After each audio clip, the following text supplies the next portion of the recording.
chargé de façon impromptue juste d'ouvrir la conférence. Il d'ailleurs vient conclure une journée de travail, en fait, hein, un séminaire de travail sur le thème de la GPEC. Je présente, hein, Jean-Pierre Auberge. Notamment, j'anime avec beaucoup de ceux qui sont là la fameuse chaire, parce qu'on est très fiers de cette chaire, qui s'appelle Mutation, Anticipation, Innovation. Je pense que le titre suffit en lui-même pour dire toute l'ambition que nous avons voulu y mettre en la créant il y a 3 ans maintenant, 4 ans même.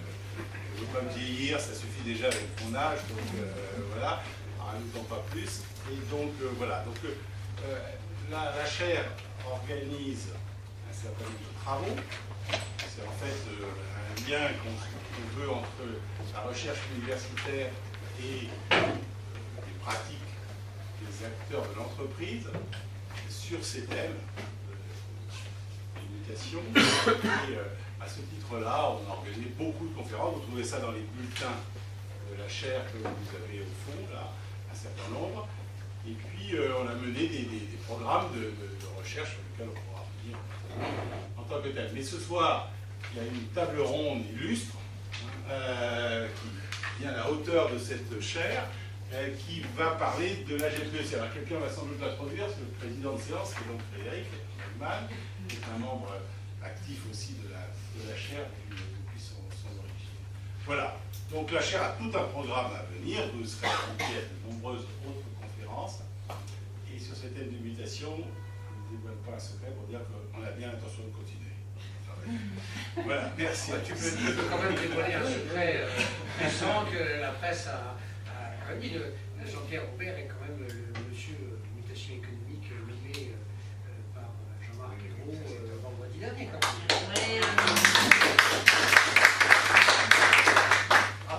Grâce à la chaire. Rapport mi-juin, c'est ça? Ça? Rapport mi-juin. Première proposition. Bon, écoutez, alors on m'a dit tu fais comme Patrick Gilbert, je fais comme Patrick Gilbert. Il y a au fond de la place, il y a devant de la place, les gens qui sont au fond, donc n'hésitez pas à vous rapprocher. Bon. C'est vrai que c'est mieux éviter le micro.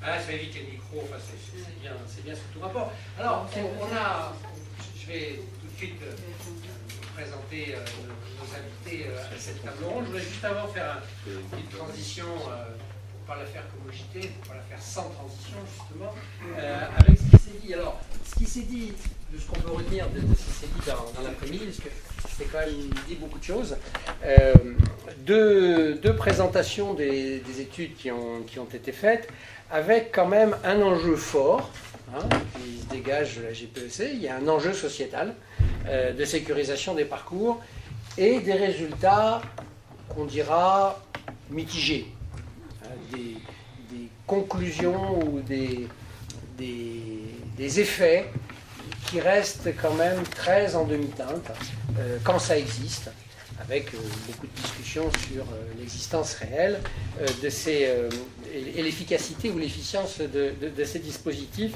quand ils sont mis en place. Alors on a souligné qu'il y avait un rôle important de la formation professionnelle continue dans la GPEC, mais quand même globalement un très faible embrayage des accords de GPEC et des outils concrets de GRH, notamment de formation. Si on reste dans des choses qui sont d'une certaine façon découplées. On a évoqué qu'il y avait quand même un passage extrêmement délicat, parfois douloureux, quelquefois inexistant, entre la signature de l'accord et sa mise en œuvre effective. C'est quand même une espèce d'emboîtement successif où il n'y a pas un taux de couverture de l'ensemble de la population potentielle qui soit extraordinaire. Et puis quand on regarde la signature des accords, il y a un taux d'embrayage sur la réalité des accords signés qui réduit encore la focale. Bon. Alors par contre, évidemment, aux accords bien nés, la valeur n'attend pas le nombre des signatures, bien sûr. Et donc ceux qui embrayent font quand même des choses tout à fait remarquables. On en aura quelques exemples, mais c'est quand même très limité. Là, c'est ce qui ressort. Et il est ressorti, alors ça c'est très frappant, il est ressorti l'idée que finalement, une des voies pour développer cette GPEC que tout le monde a constaté comme étant persistante. Je vais dire comme ça, ne marche pas très bien, mais ça persiste. C'est-à-dire que c'est sans cesse remis sur les chevaux. Il faudrait refaire quelque chose, il faudra avancer, puis il y a quand même des choses qui se font. Enfin bon, ça aussi, on va en parler, mais c'est la persistance de la GPEC, finalement, signale qu'il y a une utilité. Cette GPEC qui a bien du mal à démarrer, elle pourrait peut-être démarrer si on modifiait les périmètres. Et là, le territoire est sorti de la discussion, alors de façon extrêmement unanime. C'est-à-dire que je ne crois pas qu'il y ait un intervenant qui ait fait une présentation et qui n'ait pas dit, bon, ben, c'est limité, mais quand même, si on élargissait au territoire, il y aurait un champ, un espace pour que cette GPEC prenne enfin son envol. Je suis un peu lyrique en disant ça comme ça, mais il y avait un petit peu sous-jacent l'idée que ça pourrait fonctionner comme ça. Alors, il y a eu, au-delà des présentations, divers débats. Je retiens quand même que, alors, à propos du territoire, je redonne la formule que j'avais trouvée très belle. L'avenir de la GPEC est-il dans la transgression des frontières de l'entreprise? C'était une formule utilisée sous forme de question. Dans la discussion sont sorties plusieurs idées, dont une que je vous livre, qui est qu'en fait, les accords de GPEC à la française disent viser la sécurisation des parcours, l'employabilité, des choses comme ça, et finalement, se retrouvent à être très orientés vers des accords de protection de l'emploi, là où il est. Voilà. Il y a un petit peu comme ça, une distanciation finalement entre la volonté et la réalisation. Alors, on va, du côté de cette table ronde, essayer de voir à la fois si cette réalité est aussi noire que ça, ou s'il y a des choses qui sont plus positives, déjà des acquis de la GPEC et des accords de GPEC. Et puis, dans un deuxième temps, on va regarder si, par hasard, si cette pratique était vraiment jugée comme susceptible de devoir être encouragée, comment on pourrait faire rentrer des actions un petit peu plus efficaces en œuvre du côté de la GPEC, du côté de l'anticipation des évolutions économiques et de la sécurisation des parcours. Alors pour faire ça, nous avons un ensemble d'invités de marque. Je n'hésite pas à employer cette locution qui correspond à la réalité. Alors par ordre de première distribution de parole, puis après j'espère qu'il y aura un débat. Hélène Gardner, qui est aujourd'hui au Centre d'analyse stratégique, qui est l'ancien commissariat général au plan et le futur commissariat à la stratégie et à la prospective, mais qui a surtout été, en tant que responsable de la mission d'études de la DARES, à l'origine, qui était la grande ordonnatrice des études qu'on a eu le plaisir de présenter, donc qui a suivi tout le processus d'études, et qui est une spécialiste de la GPEC, et qui prendra la parole du point de vue de l'État dans cette table ronde, du point de vue généralement des pouvoirs publics. De l'autre côté de la table, Patricia Blancard, qui est secrétaire générale adjointe de l'Union confédérale des cadres CFDT, trésorière de l'APEC et trésorière adjointe d'Eurocadre. À trésorier aussi d'Eurocadre. Voilà, désolé. À ma droite, Hervé Dufoin, qui est actuellement DRH de l'AFPA, gros chantier, et qui a une expérience dans les chantiers, justement, puisqu'il il était DRH de DCNS, et à ce titre-là a mis en place et développé un accord de GPEC dont il nous parlera. Et puis, à ma gauche, Patrick Camardez. Pardon, Michael Camardez, voilà.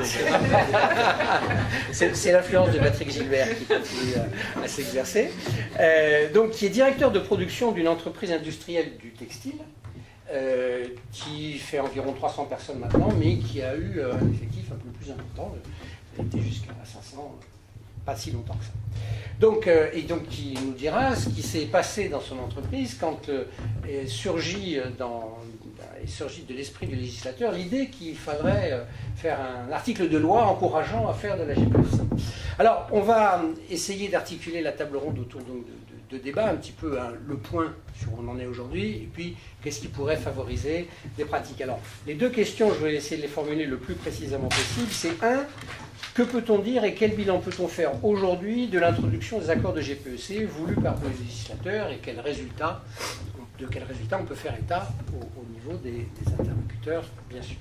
Et puis dans un deuxième temps, je leur demanderai qu'est-ce qu'on peut faire pour favoriser non pas les accords de GPEC, parce que ça, je ne suis pas sûr que ça se formule comme ça, mais qu'est-ce qu'on peut faire pour favoriser dans les entreprises et sur les territoires des pratiques anticipatives favorisant à la fois la performance économique et la sécurisation des parcours professionnels. Mais je vous propose qu'on commence par la première question. Je vais me tourner vers Hélène Garner et je vais lui demander, puisqu'elle est bien placée pour pouvoir donner une réponse, que peut-on dire et quel bilan peut-on faire aujourd'hui des accords de GPEC voulus par le législateur? Merci beaucoup de m'avoir invité. Donc, je ne suis pas du tout une spécialiste de la GPEC, contrairement à ce qu'a dit Frédéric Brugman. Mais effectivement, j'ai suivi dans le cadre de mes fonctions antérieures l'appel à projet lancé par la DARES à la demande de la DGEFP, qui est donc la Délégation Générale à l'Emploi et à la Formation Professionnelle, puisque la DARES pilote pour l'ensemble du ministère du Travail les actions de recherche et d'études, notamment qui sont financées, externalisées. Donc il y avait une volonté, effectivement, en tout cas de la part des directions d'administration centrale, d'avoir des éléments qualitatifs sur le contenu de ces accords de GPEC. On n'entend pas bien? On va mieux m'entendre? Je ne sais pas si ça... Ouais. D'avoir des éléments sur le contenu de ces accords de GPEC. Il y a peu d'études qui ont été réalisées. Il y a peu de bilans, je vais y revenir très rapidement. Et donc voilà, c'était une volonté de mieux connaître la réalité de ces accords. Donc je ne vais pas revenir dessus. Les résultats des 2 études qui ont été sélectionnées dans le cadre de cet appel à projet vous ont été présentés. Je ne suis pas non plus l'État. Donc je ne représente pas, la parole ne sera pas celle de l'État, mais c'est vrai que j'ai eu l'occasion au cours du suivi de ces 2 recherches, nous avons beaucoup échangé, notamment avec des interlocuteurs au sein du ministère, mais également à l'extérieur, et donc ça m'a permis d'avoir une vision un peu plus complète, en tout cas, de la position du ministère du Travail sur cette question de GPEC. Donc le législateur, il a déjà introduit l'obligation de négocier sur la GPEC en 2005, donc on ne va pas revenir sur la loi, mais c'était quand même une incitation évidemment très, très forte pour les entreprises ou les groupes de 300 salariés et plus, avec 3 volets qui ont été bien précisés. Alors on a vu dans les accords, dans la mise en œuvre des accords, qu'effectivement tous les volets n'étaient pas mis en œuvre de manière équivalente, mais il y avait une volonté en tout cas de négocier sur ces questions d'anticipation et de gestion prévisionnelle. L'ANI du 14 novembre 2008 a renforcé donc cette volonté de légiférer et donc d'associer les partenaires sociaux, ce qui est quand même un élément très important à cette gestion prévisionnelle des emplois et des compétences. Je suppose que vous en avez parlé. La gestion, c'est la prérogative de l'employeur, et de donner aux partenaires sociaux la possibilité d'être associés à cette gestion prévisionnelle, avec les limites qui ont sûrement été soulignées du point de vue de la confidentialité des informations qui peuvent être transmises ou du positionnement des syndicats selon qu'ils soient ou pas signataires. Évidemment, il y a un certain nombre de problèmes qui ont été soulevés par la mise en œuvre de ces accords, mais tout de même, c'était une volonté forte de l'État d'associer les partenaires sociaux à cette gestion. Cette volonté, elle a été réaffirmée en 2013 avec l'ANI, sur la sécurisation de l'emploi, et notamment l'article 9 du projet de loi qui porte sur la gestion prévisionnelle des emplois et des compétences, et qui vise à mieux articuler notamment cet exercice de GPEC avec le plan de formation. Ça a été quand même un des constats sortis à l'issue des recherches. C'était, vous l'avez rappelé, la mauvaise articulation, l'insuffisante articulation entre les questions de formation et la gestion prévisionnelle de l'emploi et des compétences. Donc on peut espérer que l'ANI va en tout cas permettre une meilleure articulation. Les contrats de génération aussi, puisque un des volets de la GPEC porte sur le maintien et l'emploi des salariés âgés. Donc il y a déjà eu un accord, je crois que c'est la Société Générale qui a signé un accord de GPEC qui a inclus les contrats de génération dedans, qui vont donc se substituer à l'obligation de négocier sur les seniors qui avait été introduite en 2008. Donc il y a une volonté réaffirmée, je pense, de la part de l'État de mettre la GPEC au cœur de cette question de sécurisation des parcours, d'associer aussi les partenaires sociaux.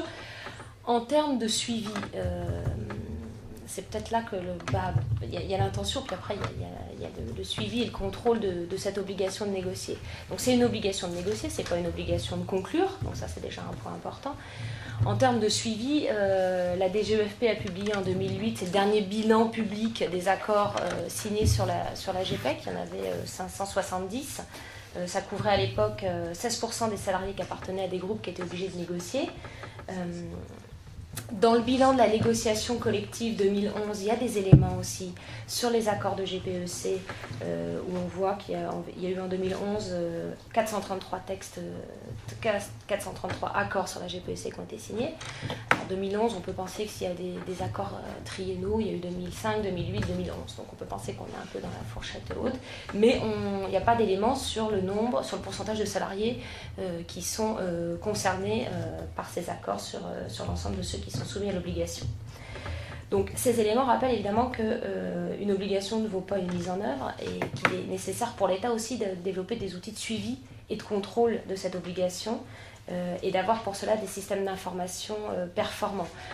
En l'état actuel des choses, les accords, je pense que vous le savez, mais quand un accord est signé, l'entreprise le dépose à l'unité territoriale, donc de la directe, et c'est enregistré dans une base qui est gérée par la DARES, c'est ce qu'on appelle la base des accords, qui peut être interrogée selon un certain nombre d'items, et la GPEC est un de ces items. Donc il y a une possibilité d'avoir un suivi statistique assez fin de ces accords, mais évidemment on est sur les accords signés. On n'a pas de suivi de l'obligation de négocier. Alors, il y a un certain nombre de PV de désaccord qui sont enregistrés dans la base, mais de manière moins exhaustive encore que les accords. Donc, il y a un défaut d'information, c'est sûr, de la part du législateur sur le suivi de ces lois. Il y a un problème d'effectivité qui n'est pas propre à la GPEC. Il y a un rapport de l'IGAS sorti à la fin de l'année qui soulignait le problème d'effectivité des lois en matière d'égalité professionnelle et qui renvoyait au même questionnement sur le problème de performance des systèmes d'information et de suivi de contrôle. Les entreprises qui sont soumises à l'obligation mais qui ne la remplissent pas encourent normalement des sanctions au civil. Et là, je pense que c'est le rôle des organisations syndicales de soulever ces questions quand les obligations ne sont pas remplies. C'est vrai que l'État, pour le coup, à part les missions d'inspection du travail qui peuvent effectivement mettre à jour le non-respect de cette obligation de négocier, il n'y a pas de suivi de contrôle d'effectuer. Du coup, je vais passer la parole justement aux dites organisations syndicales. Merci beaucoup pour cette présentation. Je retiens que l'État réaffirme que c'est très utile, que finalement, il y a quand même une information importante. 438 accords en 2011, moi, m'aurait demandé, je n'aurais pas dit ça. Je me tourne vers la salle, mais c'est beaucoup.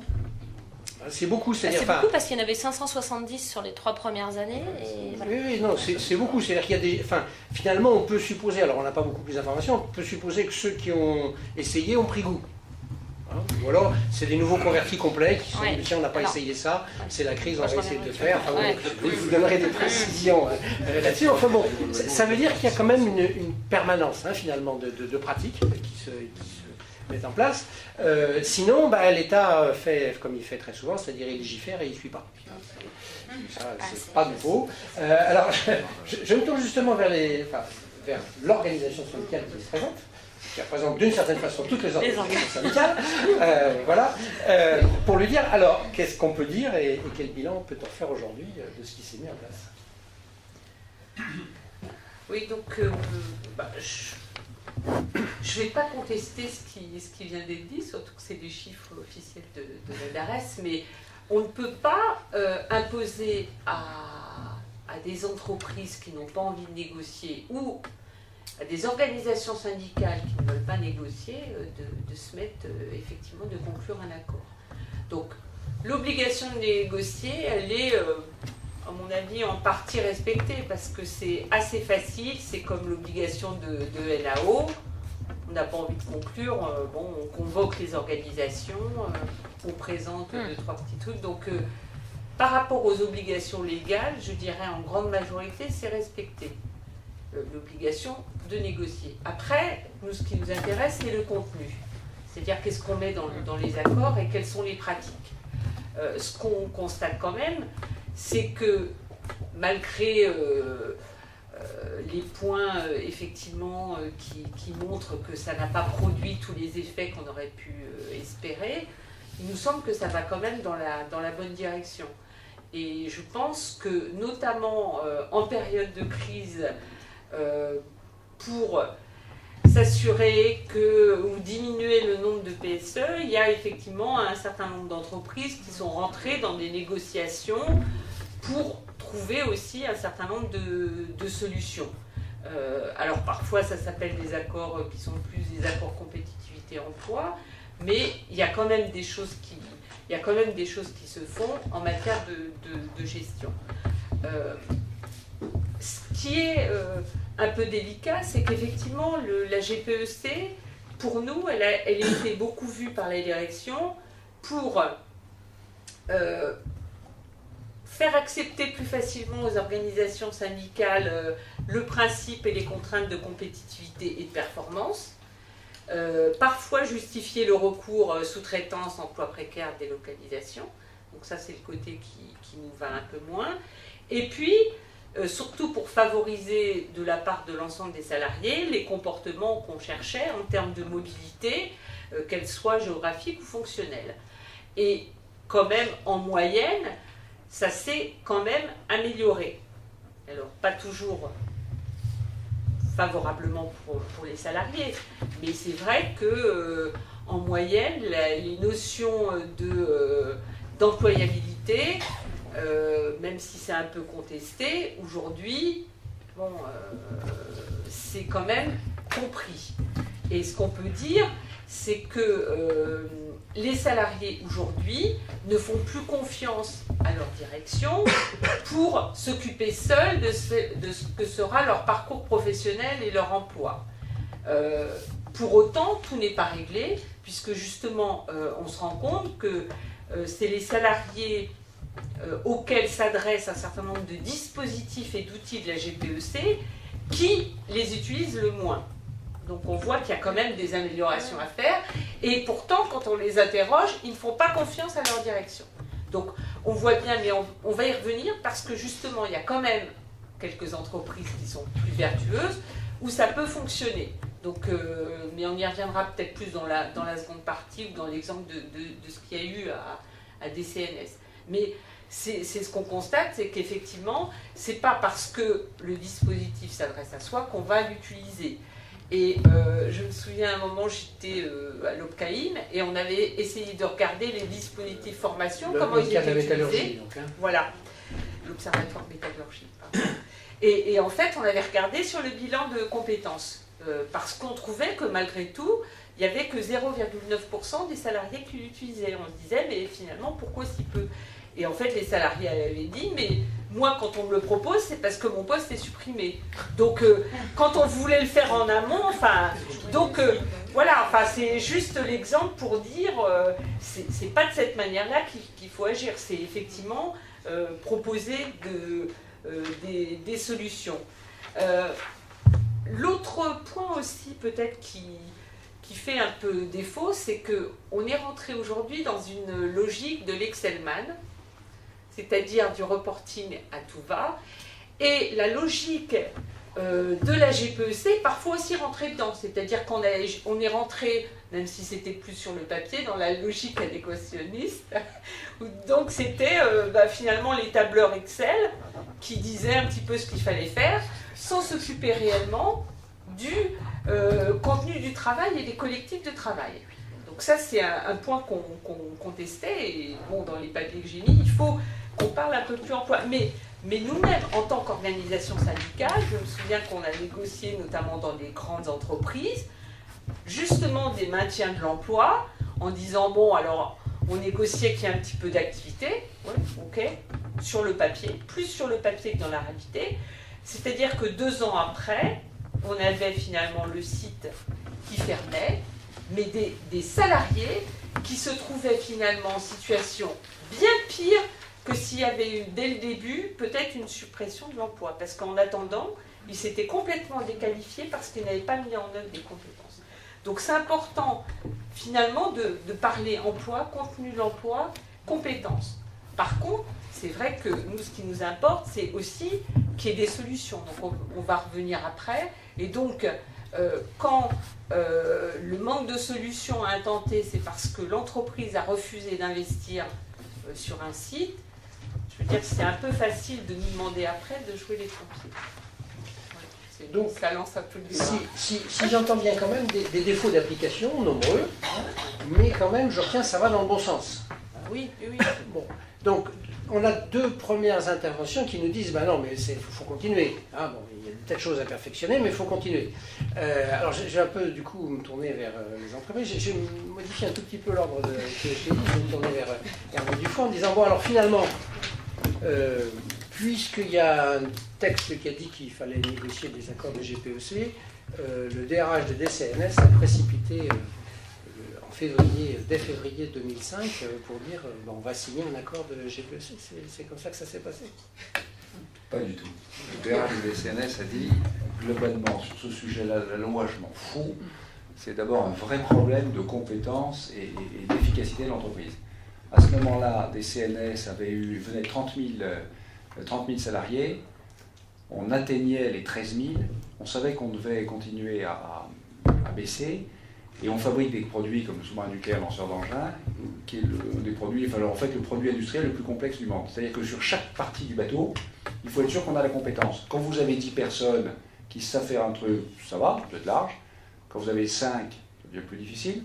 Quand il vous en reste 2, vous dites tout plat, mais la masse critique est plus atteinte, et donc, compétence extrêmement rare, on fait un bateau tous les 15 ans. Et donc vous savez que si ces personnes-là voulaient cette compétence-là, vous ne l'avez plus, et bien vous mettez tout votre projet à risque. Et donc on se lance dans une course de vitesse pour identifier toutes les compétences que nous avons, les risques, avec donc une vraie priorité industrielle. Et on embarque dans cette réflexion près de 200 opérationnels pour chaque métier de l'entreprise. Donc ça c'est vraiment le point de départ. La deuxième chose, c'est qu'évidemment, on dit on n'est jamais sûr d'avoir raison. Et pour ça, il y a des instances dans l'entreprise, c'est le dialogue social. Et donc, on va le faire en totale transparence avec les partenaires sociaux. Pas de transparence tout de suite, parce qu'il y a un travail qui se fait en amont sur les métiers, mais transparence au bout, de façon à ce que tous nos points de vue sur le futur des emplois puissent être contestés, puissent être argumentés, et qu'au final, donc, le salarié soit éclairé. Parce qu'on a un autre objectif, donc que j'avais, et là je dis je, parce que c'est vraiment, sur l'ensemble, j'ai un peu pesé sur ce sujet-là, sur l'ensemble de cette démarche, mais j'avais toujours dit sur ce sujet-là, donc, j'avais entendu un jour cette personne de l'U, cette salariée de l'U, dire mon emploi disparaît, d'autres usines ferment, on ne m'a jamais rien dit. Et de dire, donc, quand j'ai pris mes fonctions début 2007, moi, DRH de DCNS, à l'époque c'était encore DCN, aucune personne ne pourra dire si dans 3 ans, dans 5 ans, dans 10 ans on supprime son emploi, mon emploi est supprimé, on ne m'avait jamais rien dit. Il le sera. Et donc, avec la volonté de dire, on travaille à la fois sur les compétences actuelles, celles qui risquent de faire défaut à l'entreprise, donc à l'époque les anciens arsenaux de la marine, donc, et en même temps, on étudie toutes les menaces possibles pour un salarié.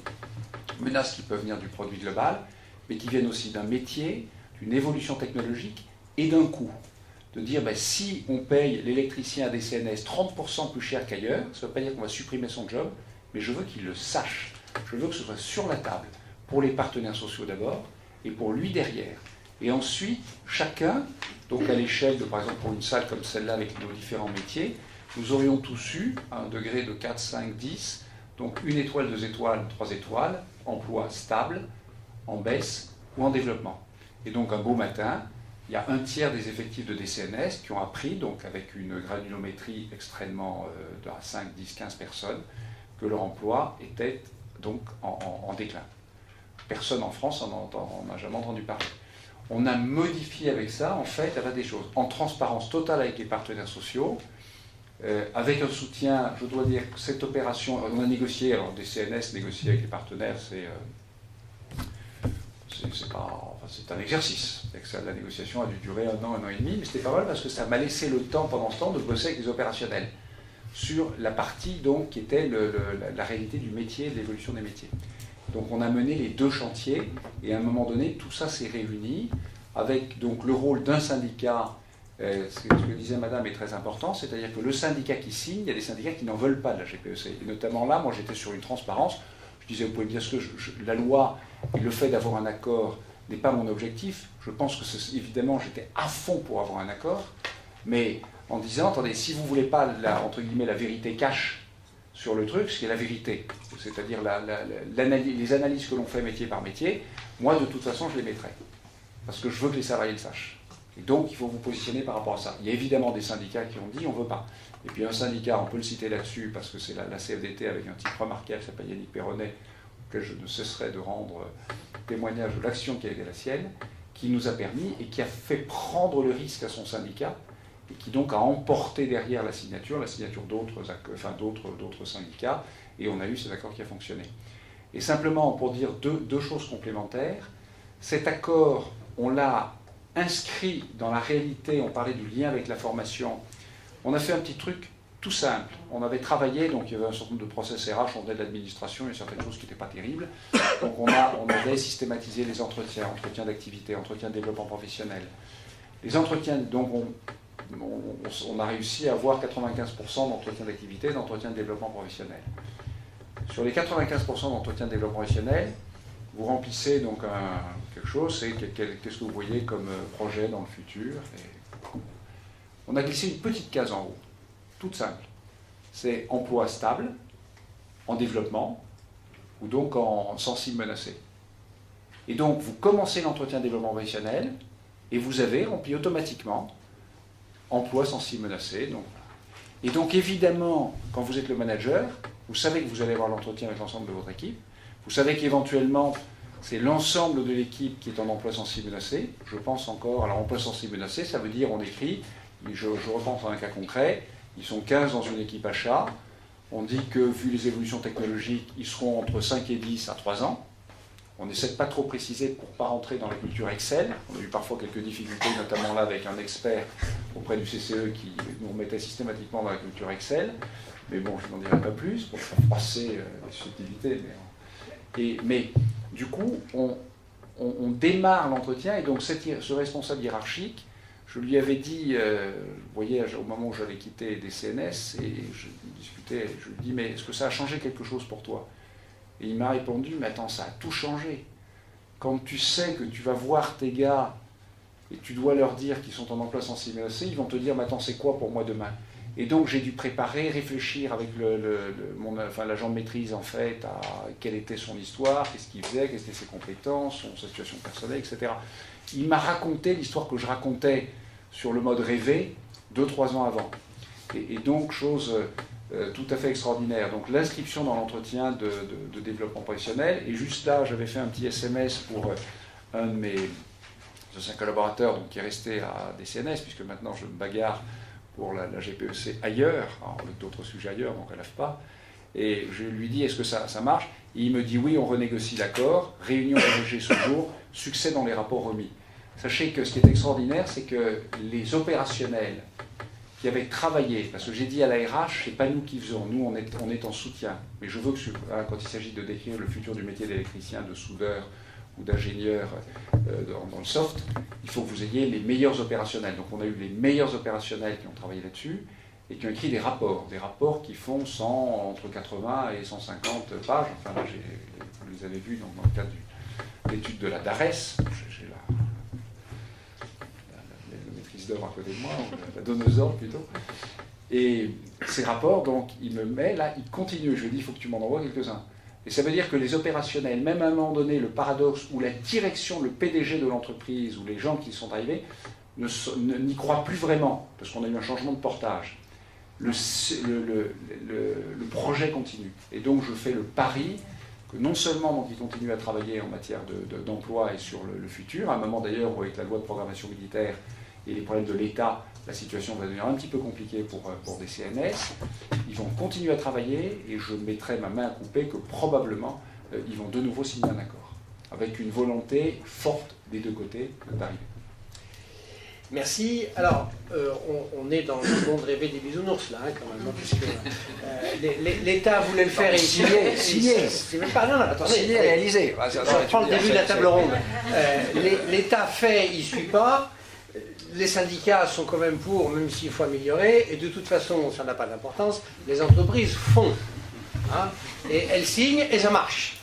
Alors, vous allez être en charge de nous dire si ça s'est passé comme ça chez vous.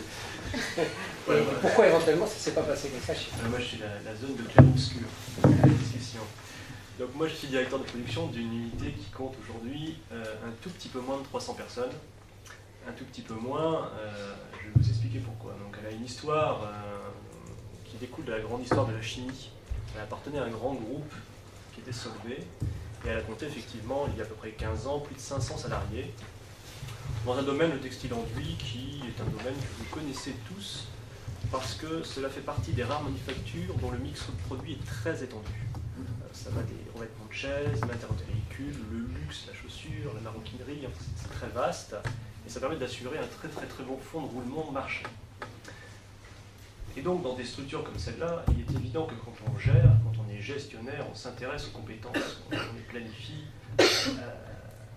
Ces personnes, on n'attend absolument pas que des donneurs d'ordre imposent une quelconque gestion. Alors, elle est perfectible, elle marche sur 3 pattes par moment, mais elle existe. Elle existe avec ses qualités, ses défauts. Moi, j'ai vécu une gestion des compétences qui avait beaucoup de qualités. L'entreprise s'est réduite parce que les marchés, certains marchés sont partis, d'autres ont juste disparu. Et restructuration successive pendant à peu près 4-5 ans. Ces restructurations successives étaient une vraie nouveauté dans la structure. Il n'y avait quasiment pas d'élus. Un syndicat maison, comme on les appelait dans la chimie, donc voilà, qui était présent pour représenter le personnel, pour dialoguer, mais quand on dialogue dans une entreprise qui marche très bien, dans un environnement économique extrêmement porteur, ça se passe assez bien. De fil en aiguille, sur 15 ou à peu près 15 ans, donc la CFDT a rejoint le site. Le site s'est très fortement syndicalisé. Pourquoi? Parce qu'à partir de 1997, l'entreprise a été vendue et rachetée par des actionnaires qui ne connaissaient pas le métier de la chimie, qui venaient de tout à fait autre chose et qui avaient une culture industrielle totalement différente. Alors j'espère qu'il n'y a pas de contrôleur de gestion, je n'ai rien contre les contrôleurs de gestion, mais voilà, très axé sur le résultat financier. Donc pendant un certain nombre d'années, l'entreprise a surfé sur ce qui avait été établi en gestion des compétences et en process RH de manière générale dans l'entreprise. Et avec les difficultés naissantes, eh bien, il a fallu s'adapter. On a eu plusieurs PSE. On a eu des élus qui ont eu l'intelligence d'expliquer que leur focus à eux, c'était bien de sauver les emplois, que quelles que soient les mesures qui devaient être mises en œuvre dans l'entreprise, leur objectif c'était de permettre de garder le maximum des emplois. La forte syndicalisation de l'entreprise a créé un premier bras de fer qui est la logique de cogestion non admise. J'explique. L'entreprise était gérée quasiment exclusivement par sa direction, avec des syndicats extrêmement souples. Elle est passée dans une phase où elle a dû co-gérer, c'est-à-dire avoir des instances représentatives du personnel qui avaient à apporter leur pierre à l'édifice de manière tout à fait normée, légale, etc. Le groupe n'en avait absolument pas l'habitude et a refusé le principe. Ça a créé une très forte inertie sur un certain nombre de sujets et tout ce qui avait été bâti autour de la gestion des compétences a déjà subi un très fort ralentissement. Le deuxième impact fort a été, depuis une dizaine d'années, l'accélération des lois et des obligations d'eux. On passait plus d'une co-gestion, on est passé à une co-gestion. Et l'impact fort que ça a eu, et qui a vraiment posé d'énormes problèmes de gestion à tous les niveaux, c'est qu'on est rentré dans une logique de contournement. C'est voilà, on nous oblige à faire ceci, on nous oblige à faire cela, nous sommes 300 et quelques. Ben, la logique va être de passer sous le seuil, de manière à contourner le problème. Le gros point négatif de tout cela, c'est que l'entreprise venait d'une réelle culture de l'humain. La prévision des compétences avait été pensée, avait été construite, les grilles d'évaluation, les schémas prévisionnels, les parrainages, les formations, l'entreprise était vraiment dotée d'une culture avant les outils. Elle a progressivement perdu sa culture, elle a continué bon an mal an à faire vivre ces outils, mais ce phénomène de co-gestion qui a été refusé d'une part avec les élus du personnel, puis avec le législateur, a finalement certainement freiné une logique de fonctionnement qui peut-être n'aurait pas marché si bien que cela en d'autres termes, mais qui s'est retrouvé dans sa stratégie de développement complètement freinée. Puisque une entreprise qui part du principe que sa stratégie est de réduire l'effectif pour contourner un certain nombre d'obligations légales, est une entreprise déjà qui a un biais de fonctionnement, qui se crée ce biais de fonctionnement. Alors j'aurais pu tout à fait présenter les choses différemment pour rentrer dans le côté très intéressant de ce que ce type de process engendre dans l'entreprise. Mais il existait de facto. Il avait sa forme, il avait son avancement, mais il existait culturellement. C'est ce qui a été cassé par un manque de discernement, peut-être de lucidité quant à la gestion d'aujourd'hui. Mais je pense toutefois que légiférer à tout va sur notamment des choses qui touchent aux ressources humaines pose un problème d'identité. Un dirigeant est comme il est, mais dans sa posture, il est là pour gérer son entreprise. Et ensuite, quand on est confronté à des logiques de contournement et d'affrontement, nous, c'est-à-dire nous ensuite les opérationnels, les managers opérationnels qui sommes pris entre nos actionnaires, les inspections du travail, les DRIR, nos élus avec lesquels nous devons travailler tous les jours, nous sommes dans des positions d'une grande difficulté parce que nous sommes partie prenante totalement d'une évolution de compétences. Notre rôle à nous, c'est de faire en sorte que le soir, quand nous partons, les équipes avec lesquelles nous avons travaillé soient contentes de ce qu'elles ont fait et que le résultat que nous obtenons tous aille dans le bon sens. C'est extrêmement simple un fonctionnement d'entreprise. Il y a un business plan, un résultat à obtenir sur les 225 jours de travail, on le divise par le nombre de mois, par le nombre de jours, et on sait chaque jour ce que l'on doit faire. Si ce n'est pas atteint le jour 1, il faudra récupérer le jour 2. Donc notre logique de fonctionnement ne peut être qu'une logique de cohésion. Dès lors que, par quelque procédé que ce soit, cette cohésion est atteinte, modifiée, rentre dans une logique d'affrontement, nous freinons. Nous freinons. Et ça, j'ai été très sensible à ce que vous disiez tout à l'heure sur la façon dont vous acceptiez les choses, parce que finalement, même s'il y avait une logique d'alibi, de mobilité, de flexibilité nécessaire, quelque part tout de même, l'emploi s'en trouvait plus ou moins protégé. Bien sûr, c'est absolument vrai. Et finalement, moi, dans mon rôle de directeur de production, j'ai vu beaucoup plus d'efforts faits par mes élus personnels, parce que je gérais en fait 250 personnes dans cette unité, à 90% syndiqués. Heureusement que j'avais mes élus, très clairement. Parce que sans eux, l'équilibre de fonctionnement aurait été extrêmement atteint. Juste une petite précision pour que ce soit clair pour tout le monde. L'entreprise dans laquelle vous étiez donc pratiquait une gestion prévisionnelle des emplois et des compétences. Par contre, on est bien d'accord, cette gestion prévisionnelle des emplois et des compétences était un outil de gestion du management et n'était pas partagé. On est bien dans ce contexte-là. Absolument, oui, je n'ai pas précisé, mais c'est tout à fait comme ça qu'il faut l'entendre.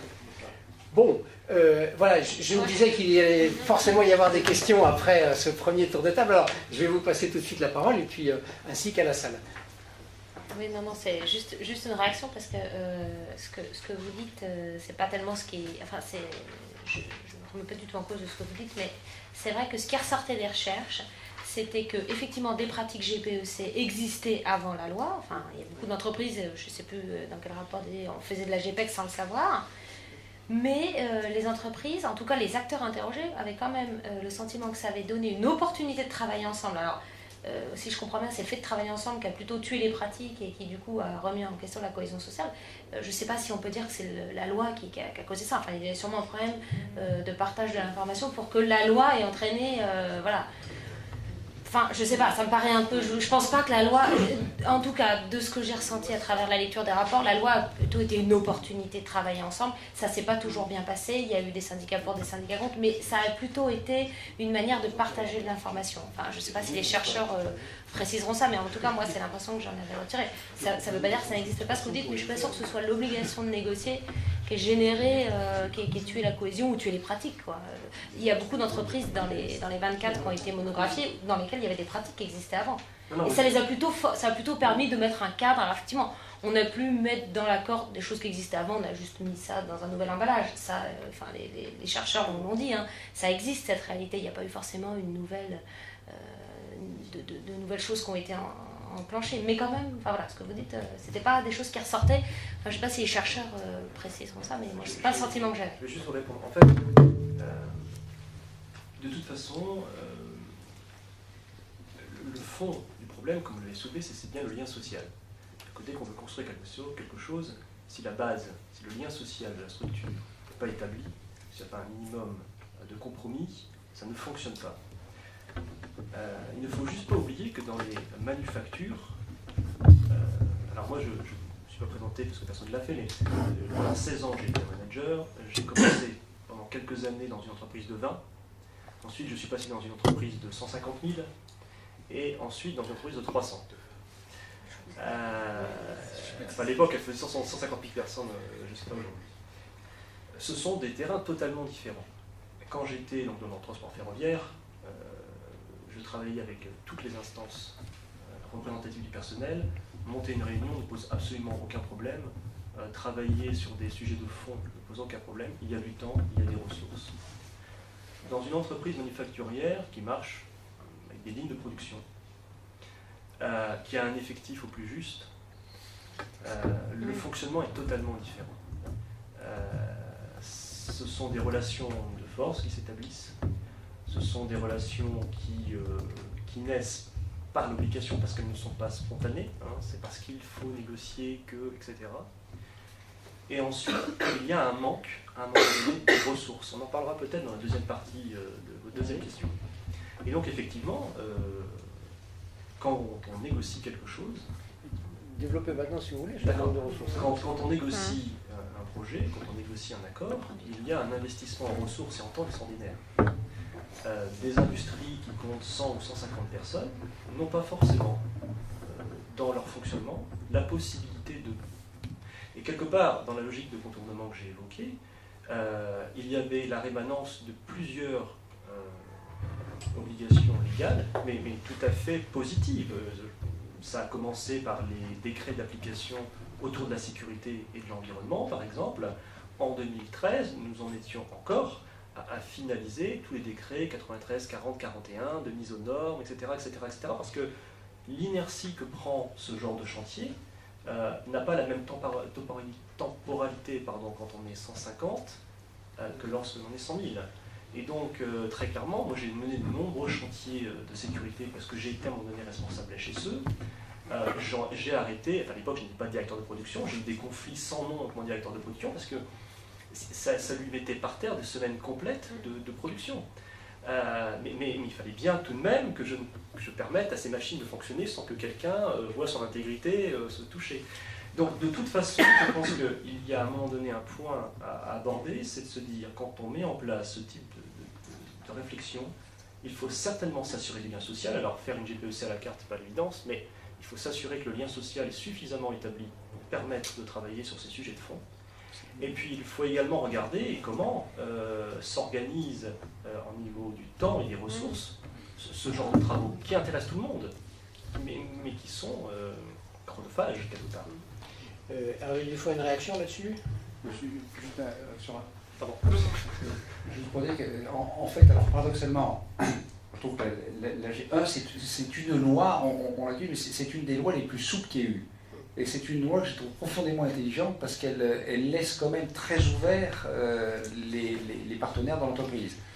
Et le sujet de l'emploi, à travers cette loi, elle nous a poussé, et ça a été effectivement une occasion de créer du lien social. Et qu'on pouvait quand même, enfin quand je l'ai vu, d'ailleurs ça a marché, le prendre de façon la plus ouverte possible. Puis on reviendra sur le reste, qui est par contre, parce que je rejoins totalement, l'empilage. peux simplement vous dire que j'étais avec mes partenaires sociaux, donc il y a la semaine dernière, on essayait de faire le calendrier social. On n'arrive pas sur les 6 premiers mois à tenir les obligations qui sont les nôtres. Et c'est vrai qu'aujourd'hui dans l'entreprise, et moi aussi j'ai eu une 11 post-RH, certains me connaissent, j'ai travaillé en multinationale, le rapport au temps n'est pas le même. Il y a un temps de la démocratie, qui est donc de la démocratie dans l'entreprise, qui est à des années-lumière de ce que vit aujourd'hui une multinationale qui est dans la compétition internationale et qui doit couper les coûts en permanence, parce que si on ne coupe pas les coûts, il y a des gens qui vont les couper avant nous et qui seront moins chers que nous. Et ça, ce squeeze-là, avec des équipérages de moins en moins nombreuses, fait qu'à un moment donné, on ne sait plus ce qu'on fait. Et juste pour donner, je vous passe le micro, mais je disais à mes partenaires, il y a une bonne chose dans l'ANI, donc qui a été signée par là, qui est de dire qu'il y aura une base de données unique. Alors, je ne sais pas comment on peut faire une base de données unique avec, bon, on n'a évidemment pas, le système informatique ne fonctionne pas, mais donc pour mettre un peu l'essentiel des informations utiles. Et je disais, mais ce qui me paraît le plus important, c'est de se poser la question permanente de quelle information on a besoin pour penser. Le paradoxe, c'est que vous avez des dirigeants qui sont obligés de prendre des décisions à la minute avec parfois jamais des informations complètes et très rapides, et c'est plus à un moment donné une analyse flash. Et de l'autre côté, vous êtes avec des partenaires sociaux où l'essentiel du débat va porter, et j'ai connu ça dans toute ma vie professionnelle, sur le fait que vous ne donniez pas assez de documents et d'informations.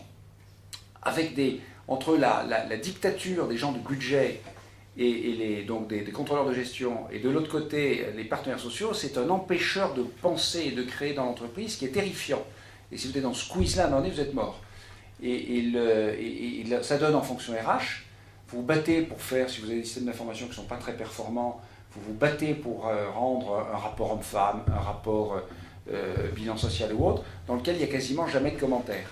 Et je disais, il y a 2 ans, j'ai pu, la dernière de mes DRH à des CNS, où j'ai eu le temps, parce qu'en plus je commençais à savoir que j'allais partir, de prendre 3 heures dans le train à lire un rapport de bilan social. C'était évidemment passionnant.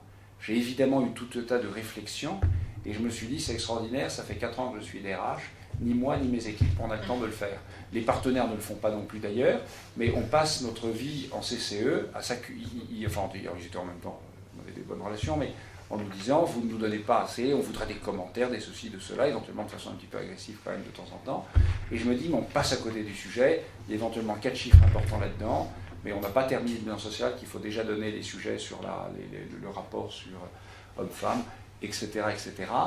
Et donc, comment se reposer la question de temps en temps, de se dire de quoi a-t-on vraiment besoin pour voir plus loin, travailler ensemble, créer de l'esprit. On viendra sur un esprit d'avoir envie de faire des choses ensemble. Patricia Blanquer, et puis je vais passer la parole à la salle. Oui. Je voulais juste répondre sur le fait qu'effectivement, il y a besoin de prendre en compte, enfin nous on le défend, notamment si on est sur la GPEC, qu'elle doit être autant au service des salariés que de l'entreprise. Et je veux dire que si on part de ce postulat-là, déjà ça peut débloquer aussi un certain nombre de choses. La performance de l'entreprise, s'il n'y a pas de performance de l'entreprise, à terme il n'y a plus de salariés. Donc en tout cas, pour mon organisation, on est profondément convaincu de ça. En général, ils ont un intérêt Après, sur la répartition de la valeur, c'est là où on dit qu'il faut quand même qu'il y ait un retour vers les salariés. Mais ce qu'on dit aussi aujourd'hui, c'est que le grand perdant de ces 20 dernières années, ça a quand même été l'entreprise et l'investissement dans l'entreprise et dans son outil de production. Et ça se fait à terme au détriment pour les salariés, puisqu'effectivement, les outils de production deviennent obsolètes, et donc l'emploi finit par disparaître. Donc, on a un vrai problème, et j'espère que le crédit impôt compétitivité emploi va permettre d'investir dans l'entreprise. Sinon, ce qui a été dit sur le fait qu'il y a empilement et beaucoup de négociations, c'est ce que nous disent beaucoup de nos délégués. Je pense que dans le dernier accord, ce qu'on essaie quand même de remettre en face, c'est de dire, et ça a été bien fait, patronat, organisation syndicale, c'est de dire effectivement cette base unique, et c'est de dire coordination. Parce que c'est vrai qu'on arrive à des choses où on négocie le plan de formation, on n'a pas forcément les dates, les délais. Enfin, il faut qu'on puisse le mettre à plat, pas forcément le renégocier tous les 2 jours, mais avoir effectivement une vision qui soit beaucoup plus une vision triennale, et puis dire un petit peu ce qu'on négocie. Par contre, bon, il me semble que les organisations syndicales veulent de plus en plus effectivement être impliquées dans la stratégie de l'entreprise. C'est aussi maintenant un objet qui va être mis dans le cadre de l'ANI du 11 janvier. Mais pourquoi? Parce qu'on sait qu'à terme, ça a quand même un impact sur l'emploi dans l'entreprise. Donc effectivement, de la vue d'acteurs extérieurs, surtout quand on avait l'habitude de gérer tout seul, c'est compliqué. Mais c'est compliqué, mais je vais passer la oui. parole à la salle. Hein, mais quand même, ce qu'on a eu là, c'est d'un côté, oui, mais c'est la compétence, et de l'autre côté, c'est oui, mais c'est la culture de l'entrepreneur. Et en fait, on retombe sur cet exemple-là, sur le fait que la loi ne modifie pas la culture de l'entrepreneur. On le savait, mais voilà, il y a une démonstration qui se fait. Oui, merci. Non, c'est juste, enfin, parce que les choses ont été dites là, mais je pense qu'il y a des choses auxquelles, alors, ce que je dis, c'est une réflexion à voix haute, à qui elle s'adresse à vous tous, mais certains entendu au bon endroit. C'est finalement, on a illustré là je dirais trois problèmes, les espèces de démons qui s'accrochent, qui sont liés à la production de textes nouveaux dans le domaine du droit du travail et de sa régulation. Il y a effectivement la surcharge avec l'empilement. Il y a de temps en temps des gens qui se souviennent que, par exemple, il y a une loi sur l'expression des salariés en 1982, qu'elle n'a jamais été abrogée. Hein, donc, où en est-on de l'application de cette loi? Donc, alors on a comme ça des empilements un peu... Mais il y a aussi d'autres choses là, qui ont été soulignées. Il y a effectivement les effets pervers. Hein. Michael Camardez les évoquait. Ouais, c'est vrai que ça serait mieux si on réfléchissait un peu. Il y a de temps en temps des lois pavées de bonnes intentions, mais qui suscitent finalement des comportements qui vont tout à fait à l'encontre de ce qui a inspiré le législateur. Et peut-être si on pensait un peu plus à ça, on éviterait certains problèmes. Et puis il y a le ritualisme. Ah, ça, c'est vraiment quelque chose auquel on est très habitué en France. Hein, c'est-à-dire à partir du moment... Parce qu'il y a le contournement, il y a aussi les dérives, mais il y a la possibilité aussi de faire les gestes, privés complètement de sens, parce que finalement, c'est possible à bon compte de se mettre en conformité avec la loi. Et je crois que c'est quand même... certaines entreprises ont développé un savoir-faire considérable en la matière. Et ça arrange tout le monde. Alors, je veux dire, ce qu'on a fait sur notre GPEC en a été un bon exemple. C'est-à-dire qu'il y a des syndicats, en fait, et c'est pour ça que je salue vraiment ce qu'a fait la CFDT en l'occurrence, il y a des syndicats que ça gênait. Moi, j'ai des positions là-dessus pour effectivement que les syndicats remontent vers la stratégie. J'ai suffisamment vu des entreprises se gourer, donc les cadres dirigeants ne peuvent rien dire parce que sinon, ils ont une chance sur deux de se faire sortir, voire plus. Donc, à ce moment-là, d'avoir des partenaires responsables, compétents au niveau du conseil d'administration et ensuite dans l'entreprise, c'est une vraie forme de contre-pouvoir. À eux, évidemment, de gérer l'organisation avant. Et dans l'accord GPEC, d'ailleurs, on avait signé un truc qui m'a valu quelques tensions, c'est qu'on avait donné le droit au CCE de se prononcer sur les problématiques d'emploi liées à un budget et à un plan avant le conseil d'administration. On était sur quelque chose qui, pour les tenants d'une certaine vision de l'entreprise, était révolutionnaire. C'était vraiment c'est quelque chose d'ailleurs que j'ai pu faire à un moment donné de vacances du pouvoir, d'une certaine façon. Et c'est moi qui signais, que j'avais à ce moment-là tout en main. Donc ce point est important, mais ça arrange tout le monde. Et je vais dire aussi, parce que je suis allé un jour parler de ça à l'administration du travail, accord n'intéressait, ce qu'on essayait de faire avec les syndicats localement, n'intéressait absolument pas les directeurs du travail qui étaient là. Pas leur sujet, c'est combien vous payez pour la réindustrialisation des bassins d'emploi, alors qu'on était en train de faire un truc qui dépassait très très largement tout ça. C'est-à-dire que c'est pas des gens compétents et qui faisaient leur métier, mais il fait zéro. Et je me suis dit, mais qu'est-ce que je fais là un peu plus c'est-à-dire que c'est là où l'ANI est intéressant et l'esprit. C'est comme on trouve l'esprit d'arriver à faire ensemble dans l'entreprise, de créer de la confiance, et au bout d'un certain temps, de faire des trucs extraordinaires. Ça ne marche pas tous les coups, mais bon, quand ça marche, c'est génial. Et alors la question quand même que soulève, me semble-t-il, Michael Camardès, c'est comment on fait ça quand justement c'est pas la posture de départ. Parce que c'est ça que j'entends quand même dans ce que vous dites. Ça serait bien que on fasse, et d'ailleurs c'était très utile en production, moi je vous ai entendu dire ça, qu'il y ait des représentants des salariés qui représentent vraiment les salariés parce que ça permettait de faire tourner la boutique d'une certaine façon, ou d'aider à faire tourner la boutique.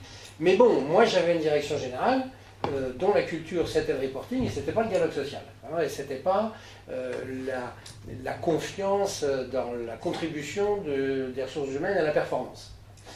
Donc voilà, vous étiez dans ce cas-là, et donc du coup, cette direction, elle a visiblement même pu prendre des décisions un peu contre-productives par rapport à ses propres objectifs, mais elle n'a pas changé. Alors la question que j'ai envie de vous poser, puisque comment est-ce qu'à votre avis, il aurait été possible, ou il est possible dans les circonstances que vous avez affrontées, de faire rentrer quand même quelque chose qui ressemble à la fois un peu de dialogue social constructif, et puis de l'intégration de l'ARH comme source de performance. Je vais vous raconter le début de ma première réunion avec mes chefs d'atelier, vous allez comprendre. Alors ce début de réunion, c'est un début de réunion que j'avais moi simulé dans certaines écoles, parce que j'interviens, je suis chargé de cours dans certaines écoles, et donc je fais toujours à peu près la même chose. J'ai souvent en face de moi des étudiants en école de commerce, en école d'ingénieurs, des universitaires. Alors je suis moi-même ingénieur, donc ça ne me pose pas de problème d'en parler. Et je leur demande juste de me citer les différentes instances représentatives qui siègent au sein d'une organisation. Donc déjà, quand vous enlevez ceux qui ne peuvent pas répondre, vous perdez beaucoup. Ensuite, je leur demande quel est le rôle d'un CHSCT, quel est le rôle d'un CE, de quoi se charge les DP. Pareil, vous avez encore un écrémage, on se croirait aux sélections des élèves pilotes de chasse de l'armée de terre. C'est par ballon. Et donc, finalement, une des réflexions que moi je me fais aujourd'hui, c'est de me dire, alors c'est des choses que je ne retrouve pas forcément chez des universitaires, alors a fortiori pas dans un institut comme celui-ci, mais il faut bien se rendre compte qu'un ingénieur en chimie, ou un docteur ingénieur en chimie, qui sort de son DESS, de sa thèse, en 3 ou 4 ans, il devient le responsable d'une unité de 5, 10, 15 chercheurs, qui sont des pointures dans la molécule, le machin, truc bidule. Mais c'est aussi celui qui va devoir s'occuper de leurs entretiens de progrès, de celui qui va devoir s'occuper des augmentations éventuellement si elles existent, c'est celui qui va être leur porte-parole auprès des dirigeants, etc., etc. Et ils sont totalement démunis. C'est-à-dire qu'ils apprennent leur métier en direct sur le terrain, et finalement ils s'en sortent pour certains très bien, mais l'inertie que ça déclenche derrière au sein de la structure est énorme. Eux vont prendre 5 ans pour comprendre, leur département va mettre 10 ans à se structurer. Et je crois fondamentalement que les cursus qui mènent des gens en position un jour d'être manager sont des cursus qui, à un moment donné, doivent comporter de toute façon des notions fondamentales de base en ressources humaines. Si on ne commence pas par là, alors évidemment quand on rentre dans des structures où les cultures sont bien établies, c'est très facile de s'intégrer au moins de suite. Mais quand on considère que la majorité des emplois en France sont dans des structures qui sont petites, alors très petites, là, je ne rien à personne, et que ces gens-là cherchent justement des diplômés pour pouvoir accroître leur propre niveau de compétences et de fonctionnement, c'est bien dommage de faire rentrer du sang neuf, comme on le vulgarise dans les organisations, et de les voir presque aussi diminués, parce qu'ils sont neufs en âge, en compétences, ce qui fait que même l'expérience de la vie qu'on acquiert en étant enseignant, ils ne l'ont pas. Donc les dégâts sont peut-être presque même plus importants, parce qu'il n'y a pas cette sagesse de l'expérience de la vie. Et ça, c'est un vrai sujet de fond, et je suis toujours surpris de voir qu'en 2012 et je ne suis pas surpris, je suis certain qu'en 2013 je retrouverai les mêmes réponses. Ce sont encore des choses où en France on est totalement à côté de la réalité de ce qui se joue au sein des organisations. Donc finalement, la réponse que vous faites à que peut-on faire pour favoriser dans les entreprises des pratiques anticipatives, favorisant à la fois la performance et la sécurisation du parcours, vous dites formation, intégration dans les formations des managers ou des gens qui seront en position de manager, quel que soit leur cursus avant, intégration d'une dimension culture RH, formation RH, compréhension des fonctionnements des organisations, etc. Avec Dufoy, la même question, vous répondez comment? Alors, juste deux réflexions sur la confiance. Alors, le premier, quand même, sur l'histoire de la formation, c'est des deux côtés. Moi, une des difficultés que j'ai eues dans ma gestion de la GPEC, c'est les difficultés qu'avaient les partenaires sociaux qui, je sentais, portaient le sujet avec leur propre organisation. Et là, moi, je gère mon management et je gérais ma fonction RH, et par l'intérêt, la compréhension. Et de l'autre côté, l'écart avec notamment ceux qui étaient hostiles, ceux qui ne voulaient pas rentrer dans cette logique, et ceux qui étaient tellement désemparés qu'ils se raccrochaient en permanence, c'est-à-dire donnez-nous des chiffres, des chiffres, des chiffres, des chiffres, des chiffres. Et de demander à l'expert, de demander leur encore des chiffres. Et alors donc on se retournait vers le financier, les RH, les machins, les trucs. Donc à un moment donné, de dire, mais ils ne réalisent pas qu'effectivement, quand on gère une entreprise et qu'on prend des décisions, à un moment donné, on quitte les chiffres, et trop de chiffres tue le chiffre, enfin bon, ou tue tout d'ailleurs. Mais ça a été un vrai sujet, je vous en parle parce que ça a été un vrai sujet, ça a été un empoisonnement. Et alors, un des points, on a eu la chance, et je vois d'ailleurs sur la GPEC, j'ai eu une chance, c'est comment on crée la confiance. Et à un moment donné, alors d'une part, il y a évidemment une pratique quotidienne, quand vous arrivez dans des endroits où il y a des méfiances, et c'était vrai à DCNS, je veux dire à DCN, les relations sociales, enfin, je ne vous dis pas les dockers de Marseille et les ouvriers d'État de Toulon, il y avait un certain nombre de proximité. Quand vous allez dans une usine, toujours à Toulon, j'avais 500 gars en bleu pour m'accueillir la première fois, c'est pas tous les jours, c'est pas dans toutes les boîtes que vous voyez ça. Donc comment vous créez de la confiance? Et il y a évidemment tout un tas de petits actes, et là il y en a eu un majeur, c'est qu'ils nous demandaient, donnez-nous les plans de charge. Depuis des années, ils demandaient les plans de charge, donc ce qui était vraiment les prévisions d'emploi, construction bateau par bateau. En fait, il m'a fallu un certain temps pour comprendre ce que c'était, qu'ensuite ils n'existaient pas. Et je leur ai dit, mais ils étaient persuadés qu'ils existaient. En fait, je me suis aperçu qu'ils n'existaient pas. Bon, ils ne me croyaient pas, mais je leur ai dit, attendez, 1, ils n'existent pas, 2, on va les travailler, on va les créer, et 3, on va vous les donner. Et un beau jour, au bout d'un an, effectivement, ou 8 ou 9 mois, après le travail d'arrache-pied avec la fonction industrielle, on a donné les plans de charge. Et là, ça a été, ok, ils sortent des plans de charge et ils nous les donnent. Et ce truc a été majeur parce que là, on a créé un choc de confiance. Un peu de la même façon que dans l'AFPA, et on fera certainement des choses en GPEC. Pour l'instant, on a pas mal de sujets sur la table, donc c'est difficile. Mais le choc de confiance a été la même chose. On a eu un événement symbolique assez fort. Ils nous ont dit qu'il faut remettre des directeurs de centre, qui avaient été cassés par la gouvernance précédente. On a remis des gouverneurs de centre et ils nous ont dit qu'il faudrait ouvrir ça à toute la population. Le fait de pouvoir faire candidature. En général, vous savez que dans les boîtes, on a des plans prévisionnels de ressources humaines où vous avez des candidats potentiels, etc. Donc tout ça, il vient nager. Les boîtes dans lesquelles j'étais, c'était assez bien fait. Il se trouve qu'à l'AFPA, c'était plutôt court.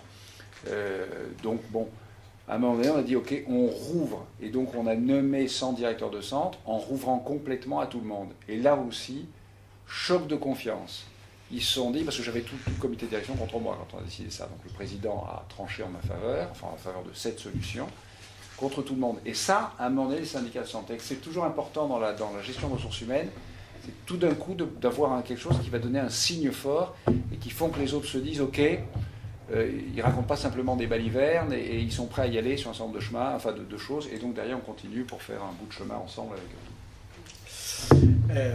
On va continuer ce tour de table passionnant. Juste une petite incise, parce que ce que j'entends me rappelle furieusement ce que les économistes appellent la dépendance de sentier. Il se trouve que je relisais avant de venir ici des lieux et des liens de Pierre Wells et de Sentier. Et il ouvre son petit bouquin sur un rappel en disant que c'est en France que le taylorisme a été le plus poussé. D'ailleurs, le commissariat général au plan a fait des missions d'études de productivité aux États-Unis pour importer les méthodes tayloriennes les plus modernes et les plus efficaces. Et il insiste sur le fait, et on retrouve des traces de ça dans vos interventions, bien sûr, il insiste sur le fait que ce taylorisme poussé a instauré une cassure beaucoup plus forte en France qu'ailleurs, entre ceux qui exécutent et ceux qui décident, entre ceux qui produisent et ceux qui conçoivent.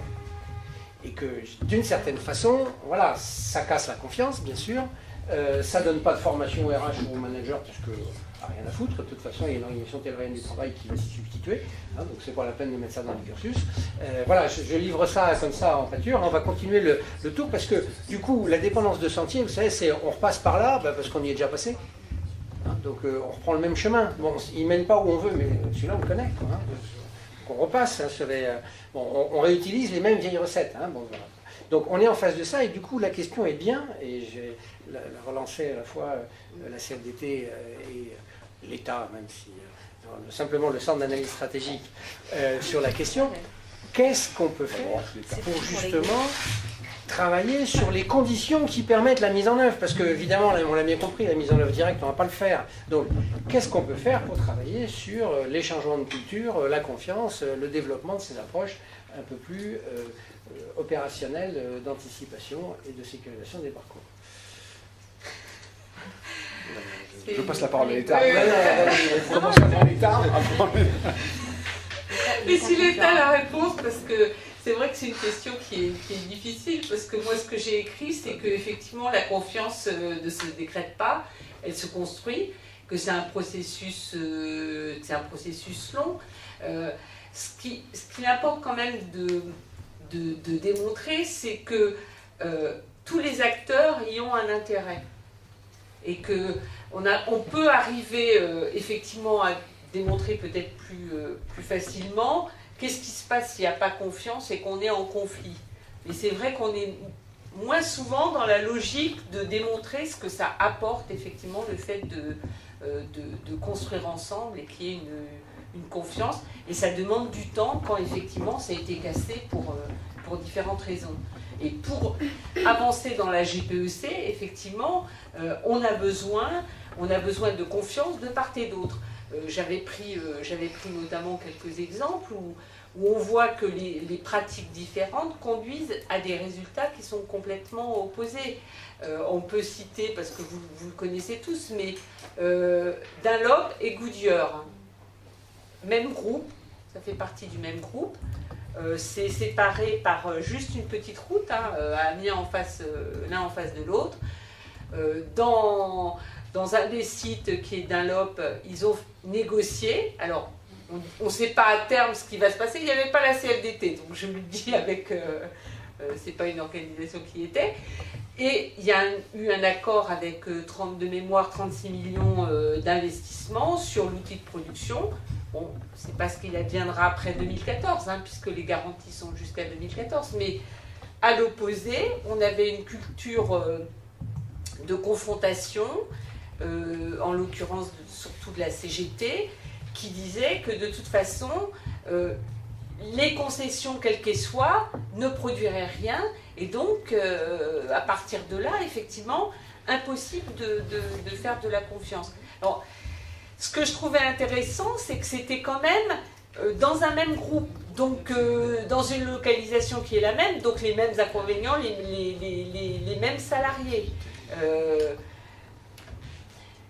Donc voilà, il faut qu'on puisse avancer dans cette confiance, montrer qu'il y a des intérêts, parce que les directions d'entreprise y ont aussi un intérêt. Et c'est vrai qu'il faudrait peut-être que l'intérêt soit encore plus fort pour les directions, mais quand même, même en cas de difficulté, quand on est dans le cadre d'accords compétitivité-emploi, c'est quand même plus favorable que se trouver à faire PSE sur PSE et puis que les gens partent. Donc il y a quand même un intérêt. Et du côté des salariés, on construit quand même davantage.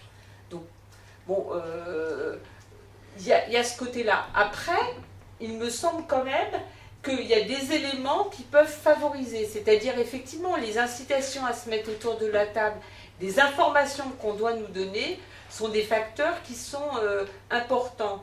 J'avais mis, moi, 4 éléments qui me semblaient importants et qui allaient venir avec l'ANI du 11 janvier et la loi, qui est l'information, et ça a été très bien dit, qu'effectivement, il faut que les salariés puissent être informés sur le devenir possible de leur poste, mais en même temps sur ce qu'il y a autour d'eux et au niveau du territoire. C'est pour ça que notamment je crois fortement au Conseil en évolution professionnelle qui va pouvoir aussi aider et donner des informations aux salariés sur les emplois qu'il y a dans la région. Donc en 1, information, en 2, la formation, et le fait qu'effectivement il y ait une articulation de la formation avec les GPEC, une vision à 3 ans, je pense que c'est un élément extrêmement intéressant. Ensuite, on a qu'est-ce que j'ai mis ça? L'accompagnement. Je ne sais plus, c'est l'accompagnement. L'accompagnement, c'est quelque chose qui est effectivement indispensable. Donc il y a dedans effectivement le conseil en évolution professionnelle, mais les RH, dans certains cas, peuvent aussi participer. En externe, on a donc l'article 16 de l'ANI avec le conseil, avec possibilité d'une démarche en confidentialité. Et le 4e élément, il me semble, qui va aider le salarié, c'est l'élément qui est quand même novateur, même s'il existait déjà dans certains accords, c'est la possibilité de retour dans l'entreprise si ça ne se passe pas bien. On l'a expérimenté notamment dans la métallurgie, c'est de la sécurisation. C'est que plus on a des parachutes, moins on les utilise. Parce qu'en fait, aucun des acteurs n'a intérêt d'utiliser le parachute. L'entreprise qui accueille, elle n'accueille pas quelqu'un pour le voir partir. Donc, elle va tout mettre en œuvre.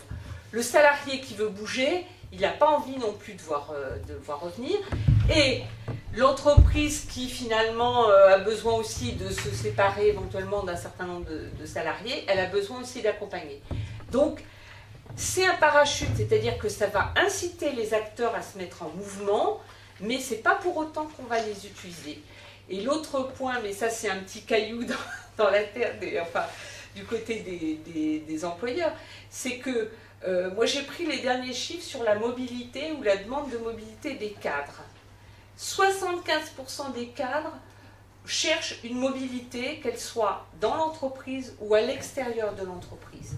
Et il y en a 40% en externe. Alors ça diminue avec l'âge, mais il y a quand même 2 cadres sur 10 qui sont prêts, de plus de 50 ans, qui sont prêts à une mobilité externe. Quand on regarde les recrutements, c'est un petit peu délicat. Donc voilà, c'est juste une petite pierre dans... Et malgré tout ce qu'on met en œuvre sur la GPEC, les derniers chiffres de l'APEC montrent que selon le scénario, effectivement, on peut avoir plus de 10 000 chômeurs de plus dans les cadres de plus de 50 ans, effectivement, selon le scénario. Donc, il faut qu'on puisse tout mettre en mouvement. Après, c'est vrai qu'on est quand même en situation de crise et délicate. Mais au moins, donner les éléments, je dirais, il faut que le salarié, il puisse, c'est une mer qui vogue et qui n'est pas forcément facile, il faut qu'il puisse avoir un bateau et un gilet de sauvetage pour lui permettre au moins d'attendre et puis des ports pour l'accueillir. Pardon? Non, je voulais juste... Non, mais il va y avoir une petite séance de questions. On a encore quelques minutes. On peut passer 10 minutes, je suppose, quand même, sur les 8 heures. 10 minutes, je pense que le public l'acceptera. Donc, quand même, le futur commissariat à la stratégie et à la prospective, quand même, qu'est-ce qu'il a à dire sur cette question-là? Merci. Non, il y a beaucoup de choses qui, effectivement, je pense, sont intéressantes à entendre si j'étais l'État. Le rôle de la confiance, alors c'était vraiment l'esprit du législateur, hein, cette question de confiance. C'était vraiment l'idée de mettre tout le monde autour de la table. Alors, je vois bien qu'il y a des effets pervers, des fois, des effets complètement inverses, mais c'était quand même bien l'idée, c'était d'instaurer de la confiance. Alors, la question de l'information stratégique et du type et de la nature de l'information qu'on va divulguer, effectivement, c'est sensible et on l'a vu dans les recherches, ça peut créer effectivement des difficultés. L'ANI, de ce point de vue-là, avec la base de données unique, bon, je crois que le contenu de la base de données a été négocié avec les syndicats, donc c'était l'issue d'une négociation antérieure, je crois.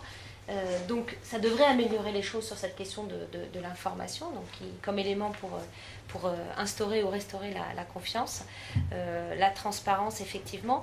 Je pense que si l'État pouvait aider à restaurer cette confiance au-delà de l'obligation de négocier qu'il a instaurée, il y a la question de la transparence aussi en termes de suivi, effectivement, la réalité de la mise en œuvre de l'obligation, les effets aussi, des aspects qualitatifs pour montrer que des choses se font et des choses marchent aussi.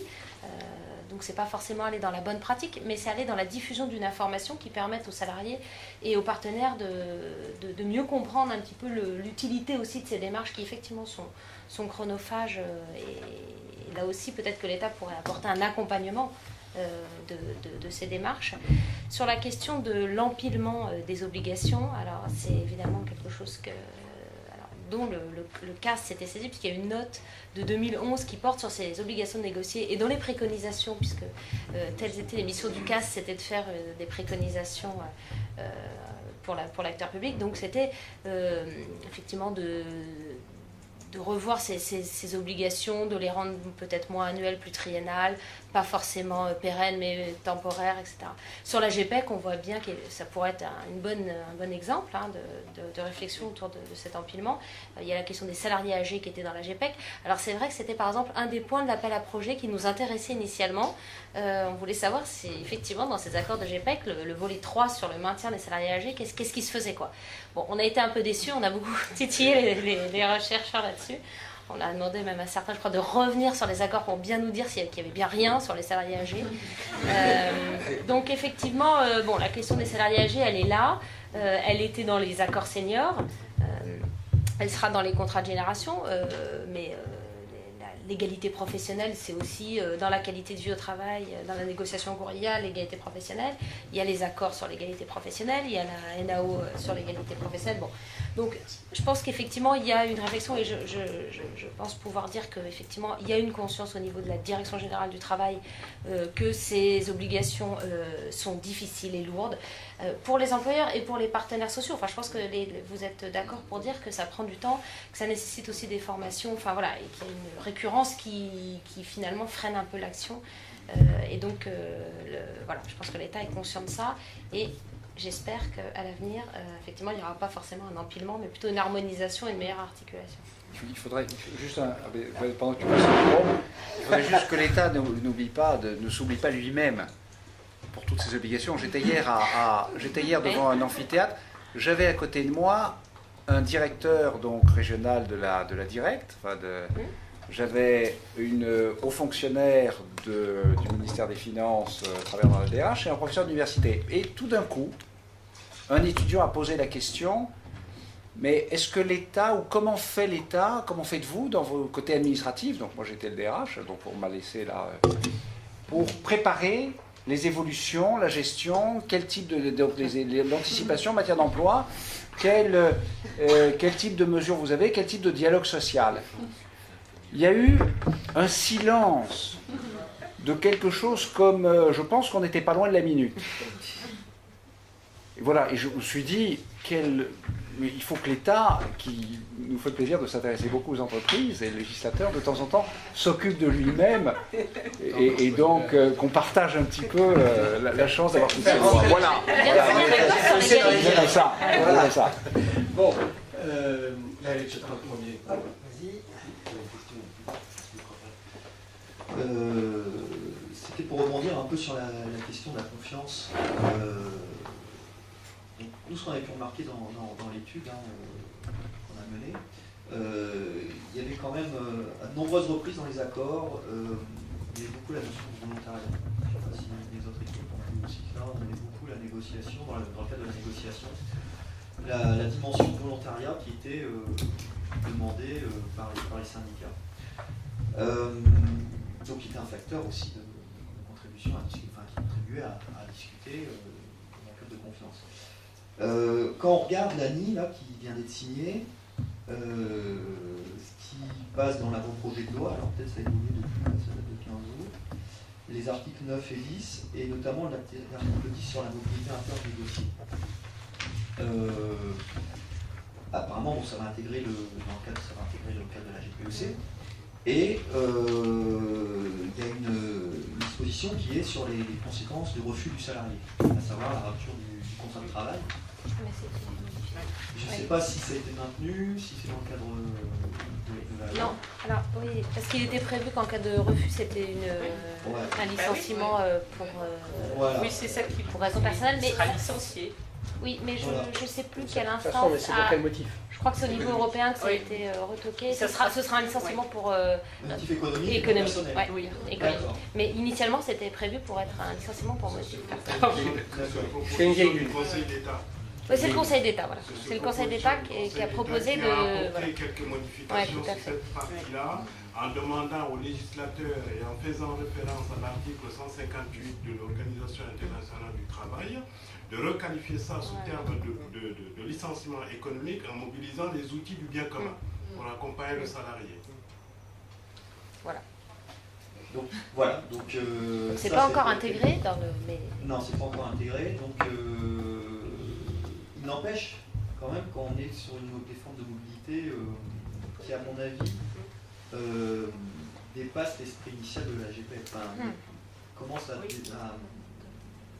déborder de ce qu'on pouvait attendre, il me semble. Mais alors là, je vous demande à vous de réagir sur ça, sur si on commence à basculer sur des mobilités qui sont des mobilités comment dire, voulues mais imposées, est-ce qu'on est encore dans le cadre de la GPF tel qu'on l'a défini en 2005? Attendez. On va passer la parole d'abord à Xavier Marron, à d'autres éventuellement, si quelqu'un... Oui, après. Vas-y. Juste une toute petite remarque ponctuelle à propos de l'étude des seniors, c'est pour dire, on a bien entendu la consigne, et puis dans les accords, il y avait bien des choses. Il y avait même, en regardant le volume écrit sur les seniors, compte tenu du fait que l'obligation qui était passée par la loi de sécurité sociale avait juste précédé beaucoup des accords que nous avons étudiés, il y avait bel et bien de longs développements sur les seniors.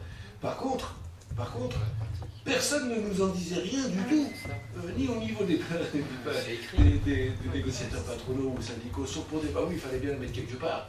Et puis c'était le moment de les mettre, donc vu que les imprimantes étaient déjà chaudes, bah, hop, mais rien derrière en termes de pratique.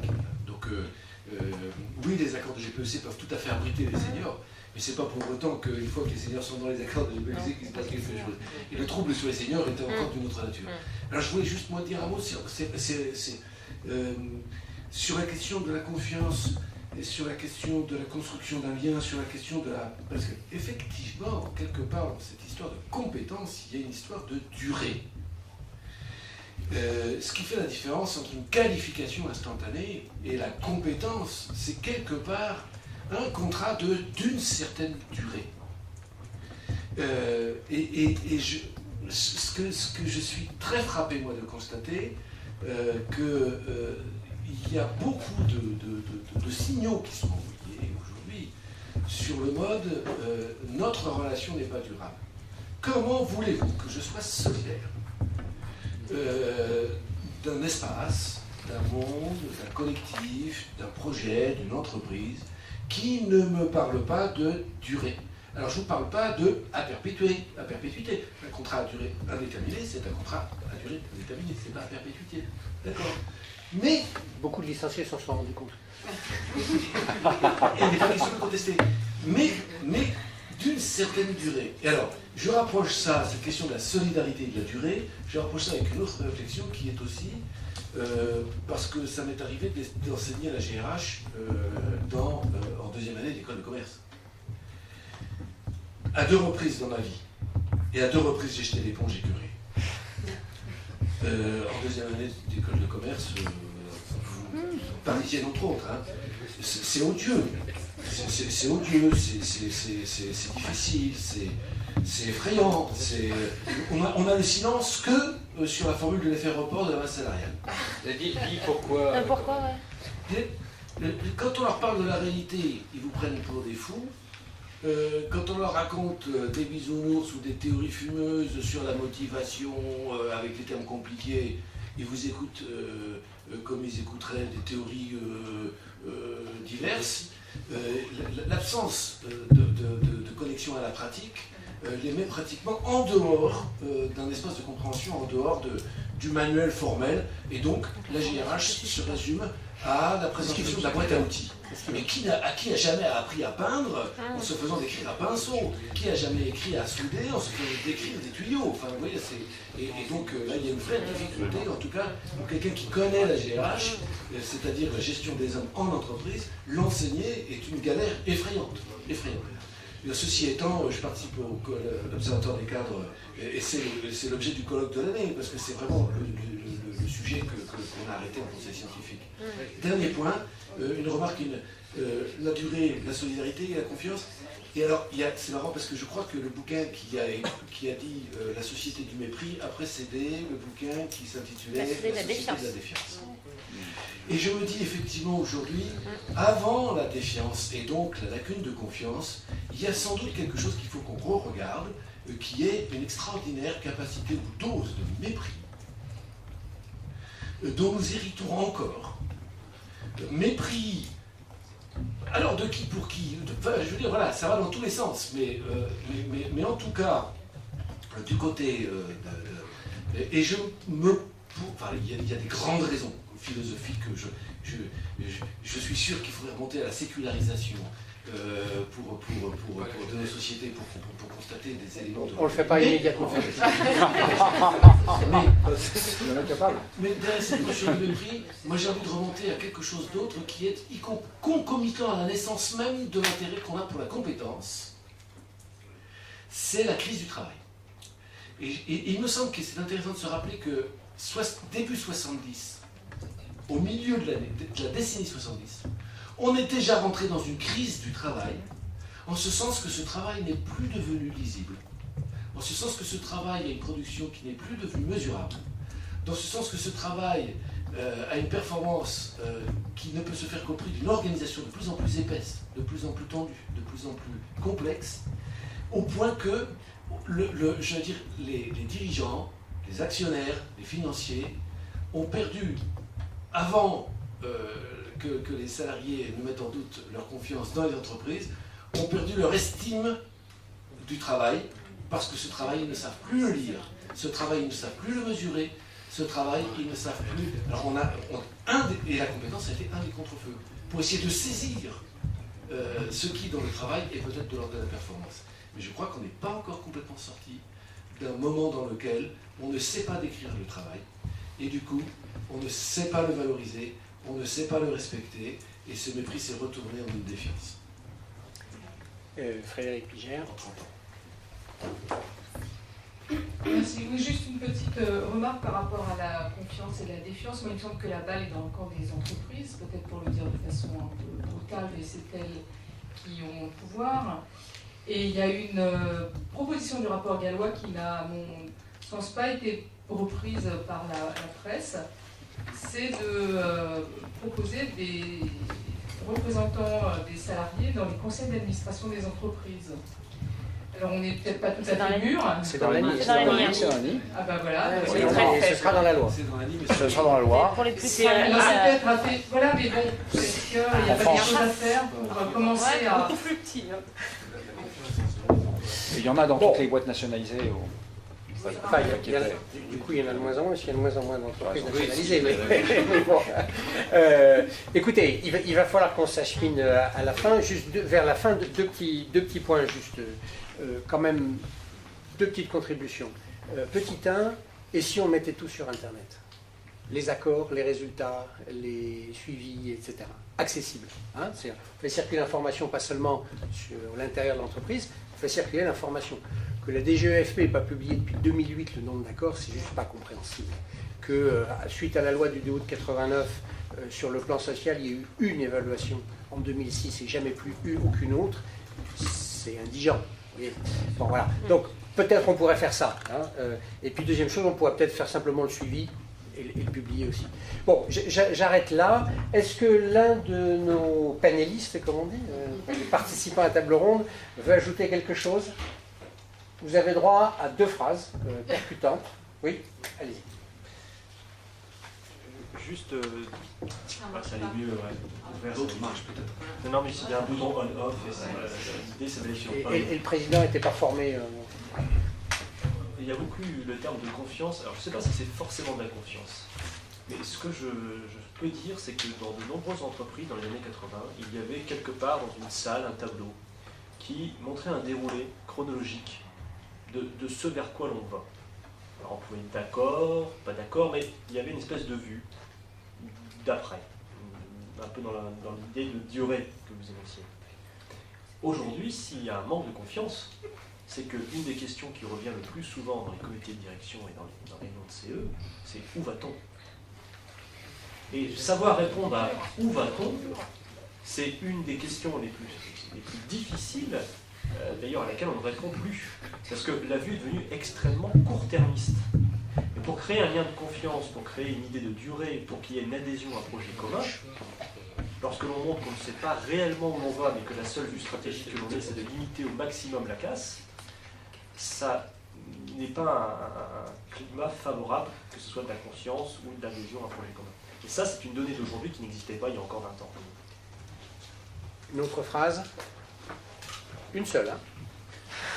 Fais attention, tu mets les points-virgules. Hein. Le volontariat, je suis pour. Non, juste par rapport à l'évaluation, donc effectivement l'État a des progrès à faire en matière d'évaluation. On s'est proposé dans le cadre du commissariat comme mission de suivre les dispositions de l'ANI, de les évaluer, donc c'est pas des choses qui se font systématiquement, donc il y a une culture encore à faire, à développer. Dans le décret du contrat de génération, je voyais qu'il y a chaque année les entreprises doivent déposer un rapport d'évaluation de la mise en œuvre et sous peine d'une sanction qui est de 1 500 € par mois de retard, mais quand même, voilà, il y a un document d'évaluation, c'est-à-dire qu'il n'y a pas que l'obligation de faire un accord, il y a une obligation de suivi et de rendre des comptes, et je pense que c'est un pas dans la bonne direction. Sauf que ça va rajouter du travail. Merci. Une phrase? Alors, une phrase, la difficulté, ce n'est pas l'anticipation, en tout cas pas toujours, mais d'en assumer les conséquences.